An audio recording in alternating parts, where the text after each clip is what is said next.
Umabot sa mahigit 10 milyon ang iniwang danyos ng Tropical Depression Ada sa agrikultura, partikular na sa Northern Samar na isa sa apektado ng nagdaang bagyo.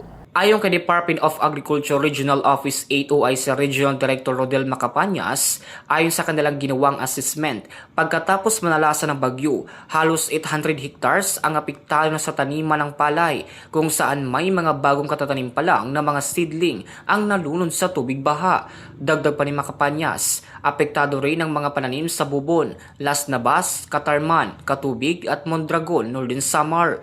Base sa kanilang pagsisiyasat, wala namang gaano nasirang mga kabayan dahil sa hindi naman gaano malakas ang hangin dala ng bagyong Ada. Subalit, ang walang humpay na ulan ang numero 1 nakapaminsala sa mga pananim na isa sa mga pangunahing pinagkukunan ng hanap buhay ng mga taga Northern Samar. Samantala, nakapagtala din ng kanilang opisina ng mga report na lubog sa tubig baha ang ilang taniman sa Leyte, pero hindi naman itong masyadong nasira ang mga pananim dahil sa humupa kaagad ang tubig baha. Sa ngayon, patuloy ang kanilang ginagawang pagtulong sa mga magsasaka sa Northern Samar para sa agad itong makabangon mula sa epekto ni Bagyong Ada. Tropical Storm Ada, yung naging epekto talaga hindi naman talaga dahil sa malakas yung hangin. Yung epekto sa atin, yung tuloy-tuloy na ulan na siyang naging dahilan para yung mga palayan natin malubog sa baha. So sa ating monitoring, marami talagang mga palayan na nalubog sa baha.